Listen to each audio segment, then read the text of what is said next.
Hello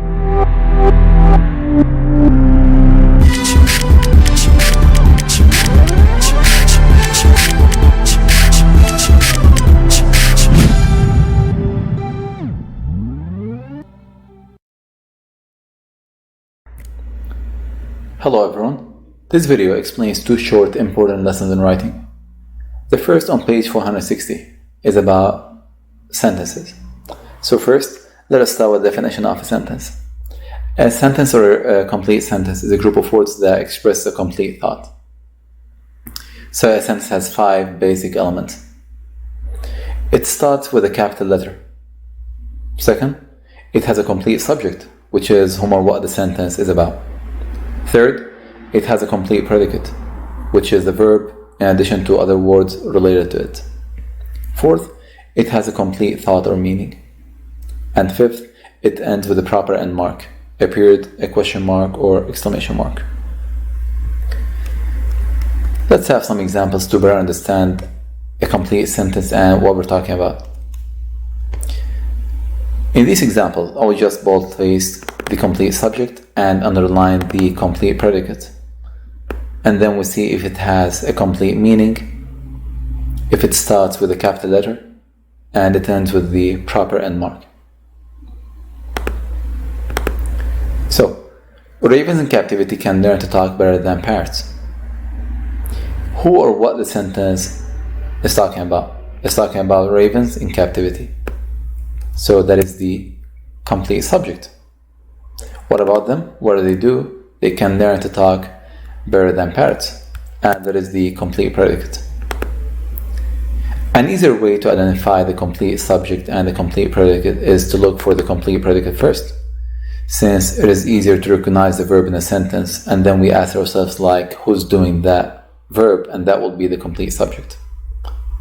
For example, in sentence number 2, English used to have more than 26 letters. What is the verb? Used. Other words or phrases related to it? Yes, used to have more than 26 letters. And that will be the complete predicate.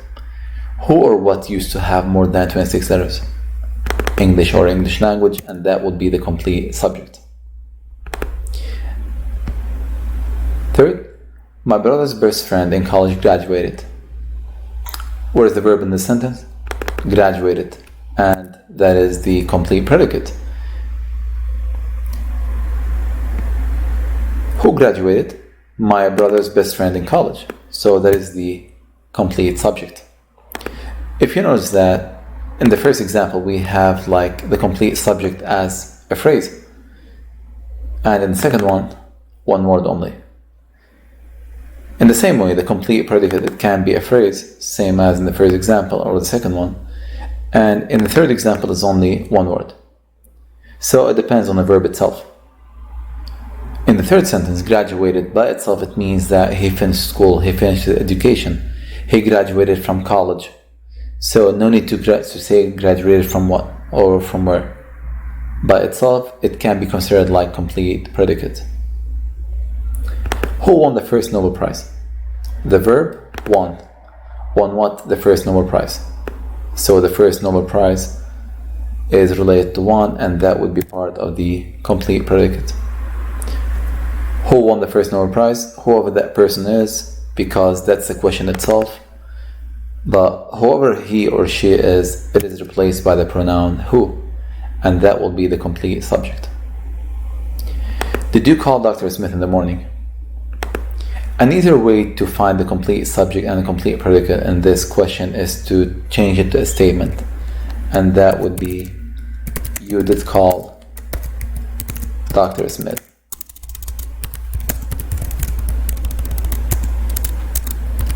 In the morning. What is the verb in the sentence? Did call. Did call whom and when? That would be Dr. Smith in the morning. They're related to did call, and that would be part of the complete predicate. And who did call Dr. Smith in the morning? The pronoun you, and there is the complete subject. So I go back to the original question. You is the complete subject, and did call Dr. Smith in the morning is the complete predicate. Last example, Evan and Mr. Rigsby became friends. The verb became and the word friends is related to it, and that would form the complete predicate. Who became friends? Evan and Mr. Rigsby. And there is the complete subject. And all the examples, they start with the capital letter. They end with a proper end mark. And they have a complete meaning.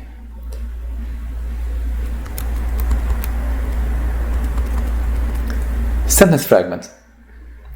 A group of words that express an incomplete thought is called a sentence fragment. In other words, it's missing either one or more than one basic element. As I said before, in order for a group of words to be considered a sentence, it should start with a capital letter. It should have a complete subject. It should have a complete predicate. It should have a complete meaning. And it should end with a proper end mark, a period, question mark, or exclamation mark. Let us see this example. The theme of the lesson can be: I have a subject and the complete subject, the theme of the lesson. I have a verb, can be, but can be what? The meaning is incomplete. So it can be either incomplete thought, incomplete meaning, or incomplete predicate. And lacking one or more than one basic element, it considers a sentence fragment. Second, the man who's waiting outside. Here some students may get confused with the verb of the sentence. In this sentence actually, or this group of words, there is no verb. The man who is waiting outside. You would ask, what about is waiting? If you remember, we explained the dependent subordinate clause, and who's waiting outside is a subordinate clause describing the man. So that would be an adjective clause. It's not the main verb of the sentence. What about the man who's waiting outside?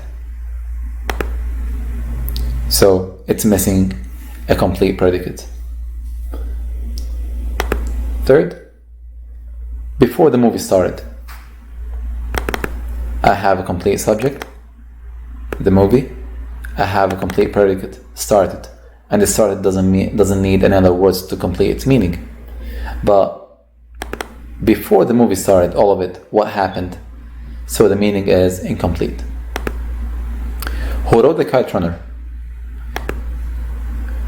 In this example, if you read these group of words as a question, that would be clear, but there's no question mark here. So you read it as a statement, who rode the kite runner? And it doesn't make sense.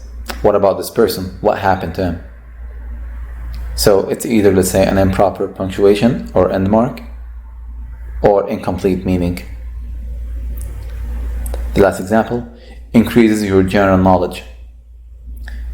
And there is a verb here, increase what your general knowledge. That would be the complete predicate, but where's the complete subject? There's no complete subject. So all these examples are considered sentence fragments. To form a complete sentence from the sentence fragment, you need to add the missing information. So each of the above sentence fragments, they can be fixed in many different ways. It depends, like you want to add what. What matters is the result, or at the end you have a complete sentence with the 5 basic elements of the complete sentence mentioned before. So let's try to fix the first one. The theme of the lesson can be. The theme of the lesson can be what? Can be human rights.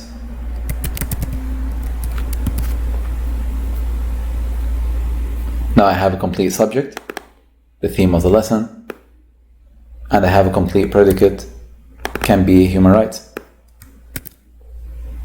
It has a complete meaning, starts with a capital letter, and it ends with a proper end mark. Second sentence, the man who's waiting outside. What about this man? So And this one can be fixed in different ways. The man is waiting outside. So here I removed who. In this case, is waiting became the main verb of the sentence. So the man is complete subject, is waiting outside complete predicate. Also, it can be, let's say, in another way, and that would be the man who's waiting outside wants dad. Now, the man who's waiting outside, that is the complete subject. Wants is the verb, wants dad is the complete predicate. It is not a question, so the proper end mark is a period. Number 3, before the movie started. Also, this one can be fixed in different ways. I can simply remove before and capitalize the T, and that would be the movie started. Now I have a complete subject, and started is the complete predicate. Also, it can be fixed in a different way. That would be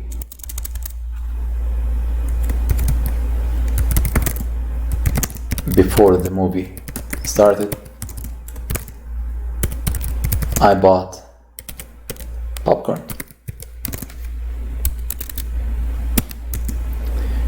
So what happened before the movie started? I bought popcorn. Now that is a complete sentence as well. Who wrote the kite runner? Again, as a statement, it doesn't work. If you read it as a question, it's fine. So a way how to fix it, I can just change the end mark. That would be who wrote the kite runner?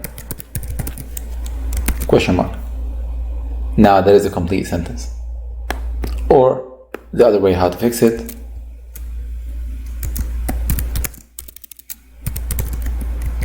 who wrote the kite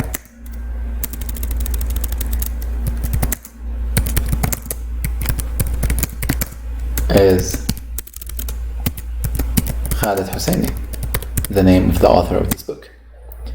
So who wrote the kite runner? That would be the complete subject, and is the verb, is Khaled Hosseini, that would be the complete predicate. Last example. Increases your general knowledge. What increases your general knowledge? I can add a complete subject like reading books. Increases your general knowledge.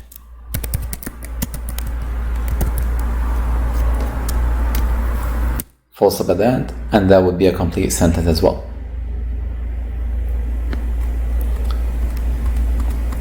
After you watch this video, take a few minutes to solve practice skills and connect to writing on page 461. And of course, later on you will receive the answer key of these questions. The second lesson is on page 477, and that is about the kinds of sentences. So, a sentence can make a statement, ask a question, give a command, or express strong feeling. The punctuation mark at the end of is determined by the purpose of that sentence. So whether we use a period or question mark or exclamation mark, it depends on the purpose or the kind of sentence. There are 4 different kinds of sentences: declarative, interrogative, exclamatory, and imperative. Declarative. It makes a statement or expresses an opinion and ends with a period. So whenever we have a declarative sentence, it ends with a period. For example, I have traveled to Paris twice. I'm just telling this an idea. It does not ask any question. It does not make a command. It does not make an order. It does not show strong feeling. It's just telling something that I have traveled to Paris twice.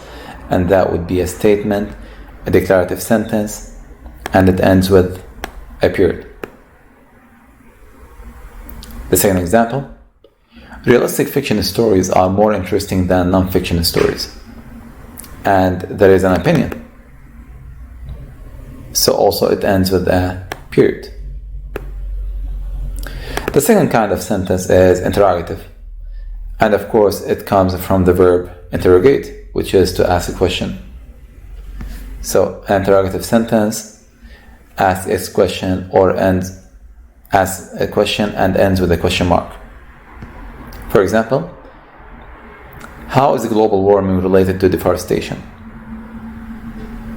It's asking a question, so question mark at the end. Can you teach me some Spanish words?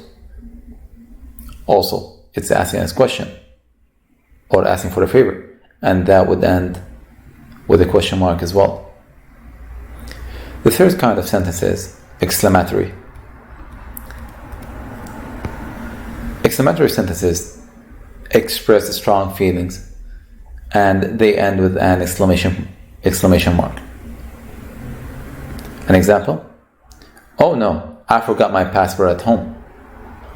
So in this sentence, you can see it like if someone, let's say, forgot his passport at home, most probably he's traveling, because that's why we use the passport. And if you forget the passport at home, that is actually a problem. So it shows a kind of frustration. So that is a strong feeling. So at the end, there is an exclamation mark. Wow, this poem has a beautiful meaning. Also, this one is showing actually you're amazed by something, which is also a strong feeling, and it ends with an exclamation mark. So it can be either positive or negative. What matters is that it expresses a strong feeling. The fourth kind of sentences is the imperative sentence.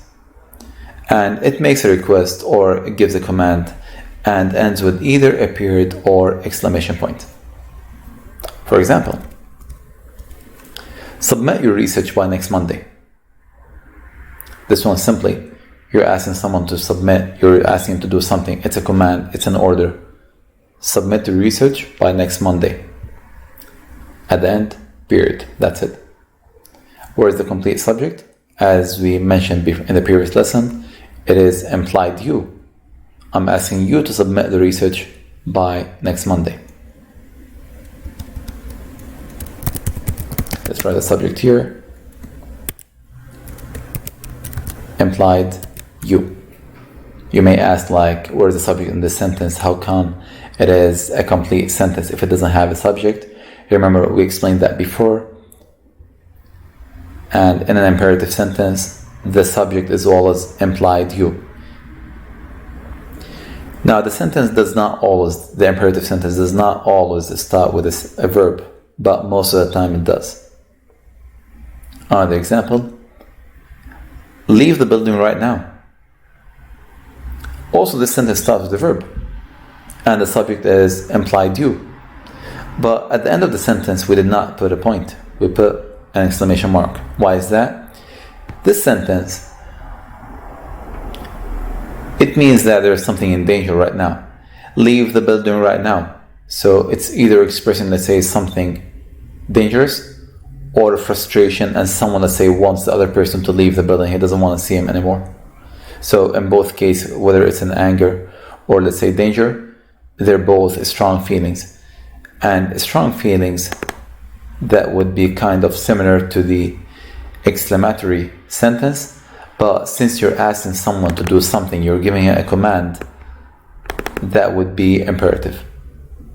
But what difference between the first and the second is the end mark.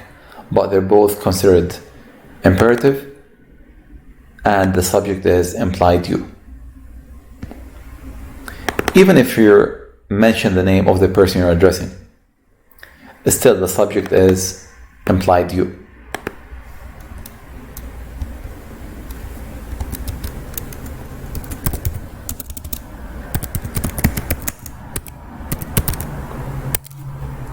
Mark, use at least 200 words in your essay. So here I'm commanding him to use at least 200 words in his essay. So it is a request or a command.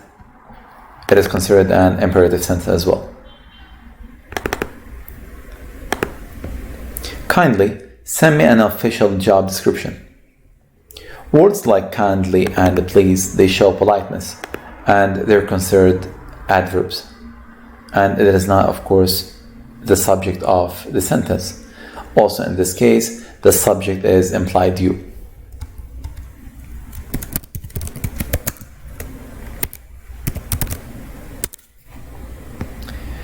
After you read my first draft, tell me how to improve my writing. Also here, the main part of this sentence is tell me how to improve my writing. Now, what about, let's say, after you read my draft? That is a subordinate clause. It's just saying like when I want you to tell me how to improve my writing. And that will be after you read my first draft. Also here, the subject is implied you as well. And it is considered an imperative sentence. Last example. After 1 week, return the books to the library. Also here it starts with a prepositional phrase. And prepositional phrase does not make part of the subject. So the main sentence starts here, return the books to the library. And who would do that? Of course, implied you as well.